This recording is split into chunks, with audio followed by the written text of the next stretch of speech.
Good day, folks. This is Greg Judy at Green Pastures Farm. Today we are splitting this Marshall's farm into thirds. In the spring, this would have been basically all one paddock from that tree line to the road. And now we're in a drought, we've cut it into thirds. So we can get 3 times as much stocking density on it and more time. Rather than just a half a day, we're gonna get a day and a half. 3 moves. That ground hard, Jackson? A little hard, yeah. I wonder why. Yeah. You may not have enough wire there to go across the creek. What do you think? Not just leaving that on the ground there. And waiting to put it in across? Well, yeah, you can see. I don't think he's got enough wire because you got to go clear the driveway. Yeah, that's true. Look what's on there. Yeah. So we need that other reel to put in that paddock for tonight. Yeah.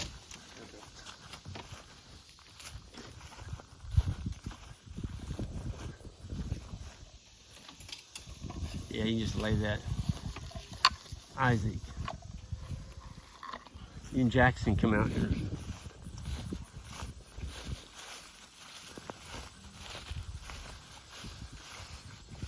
So I just wanted you to explain what we did here on our last grazing pass intentionally, and it's paying huge dividends now.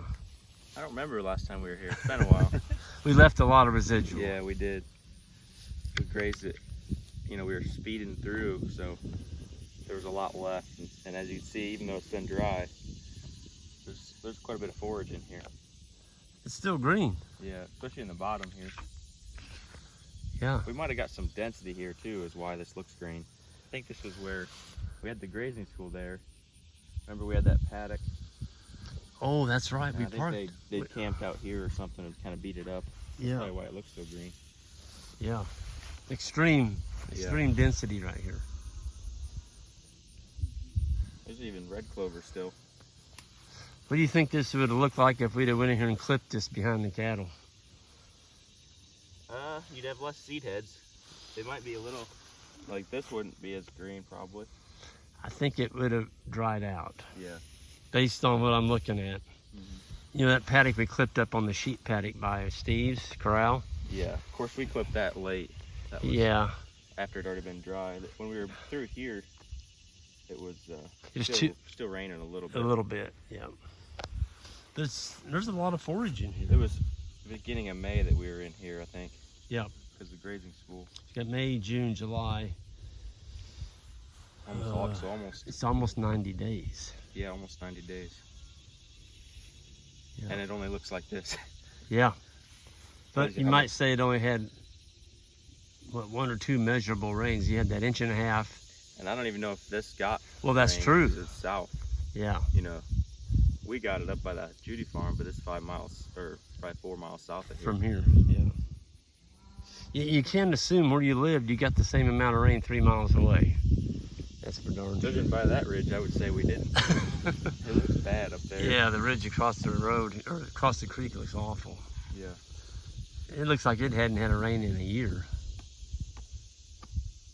Yeah. Well, we're gonna have something for them to graze when they come. I wanted to show you all this. This is a honey locust tree. It wasn't here when I leased this farm. I let it grow, and there's another one right there. I cut all the rest of them and painted the stumps. And this little guy here probably got mowed off when it was a little one. And it came back with 1, 2, 3, 4 stumps. And so what we'll do is we'll come in here and cut those lower limbs off now and haul those off just so the cows can get underneath it a little better without encountering quite so many thorns. But folks, it's gonna make a heck of a nice shade tree. And it's got the beans on it. And the cows like those, especially in the fall. When they fall off, they'll eat those. And a lot of people say, yeah, but when they eat them, they also spread them because there's seeds in those pods. And you will spread some like that. But folks, those seed pods are about 40% sugar.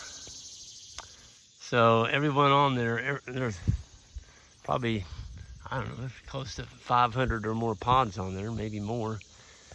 That's 500 Snicker bars hanging on there. 500 Snicker bars. Energy, what is energy? Energy is anything that puts weight on, sugar. And this is a very high source of energy. So, you know, I'm not gonna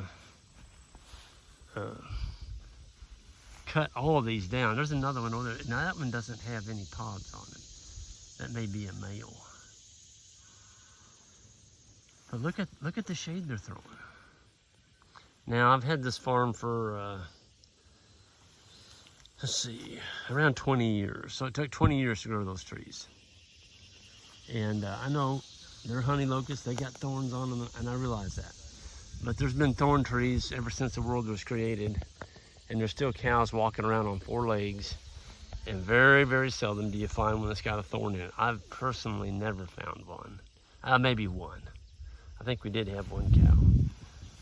It's been years ago, but yeah, it feels good. It feels good to stand in the shade of this tree, and that sun is just brutal this morning. But each one of these ridges is gonna be half a day. So each one of them has about, I'd say around 3 acres. And I'm gonna turn the whole mob in here on it and just give these will be half a day moves. And of course, the further we go now, when they get over here, they're gonna be, when they get all the way to the road, that's almost 3/4 of a mile to water. But shoot, they know where the water's at. They're gonna go back and get it. Jackson just showed me a picture of that pond he took up there a while ago. Oh, it's depressing. I don't even want to show it to you. It's got a little tiny pool of water left in the very bottom of it. And it's got a good watershed. Folks, we just haven't had any rain. I get tickled. Everybody, oh, you're not in a drought. You're not in a drought because you got green grass. Well, I can take you across the road over there and I can show you a desert. Yep, I don't want to point the camera over there, but whatever. I'm not going to go down that road. Anyway, it's a beautiful morning. We're dry. Cows are going to be coming in here in 1, 2, 3. They'll be right here in 4 moves. And they're going to work on some of this. That's a dried one that fell on the ground. And they're going to be happy in here. There's plenty of feed. There's shade. There's no water, but they can walk to water. And we're giving them a good water point. We're not letting them in the pond. There's fish over there swimming around in that pond.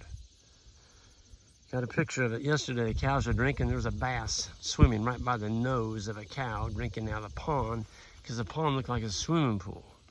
Why does it look like a swimming pool? Well, we don't let cows in it.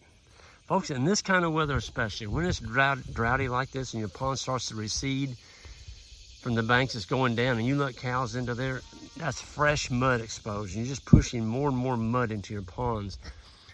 And then you're going to get excessive nitrates. All that manure, all that pee, they're going to be drinking that, and now you got a dead cow. I mean, you can really work cows over in this kind of weather. If they don't get good high quality water, they can't stay cool. And they sure as heck aren't going to put any weight on. So it just makes good economical sense. It makes good environmental sense. And it's going to protect your livestock, and you're going to make higher profit. Keep the animals out of the ponds. Do what you got to do. I've got tons of videos out there showing exactly how to do it. Just go do it. Don't let them drink water out of the pond and poop and pee in it. Okay? It's that simple. Brainstorm it. Figure a way to do it. Put a wire around it. Put a rock skirt on it. Put a pipe through the dam. I don't care what you do, but don't let them in it. And with that, the wind's picking up. It's kind of cooled off just a tad. We still got a lot of chores to do and fences to put up, so we'll see y'all down the road. Anybody interested in some really good grass genetic cattle, we've got them. They're on our herd. They're on our website, greenpasturesfarm.net. There's a whole herd dispersal of a friend of mine in Kentucky that got his start from us several years ago. And he's lost his hay supplier, and he's going to sell out. So anyway, it's a great opportunity for someone to get some of the best looking South Pole cattle probably in Kentucky all in one herd. The bull, everything's there. Heifers, cow-calf pairs. You're ready to go. And they're broken, they're gentle to wire. Good disposition on these livestock and slick hides. So check it out, greenpasturesfarm.net. And on the way out, folks, hit that subscribe button and we'll see you next time.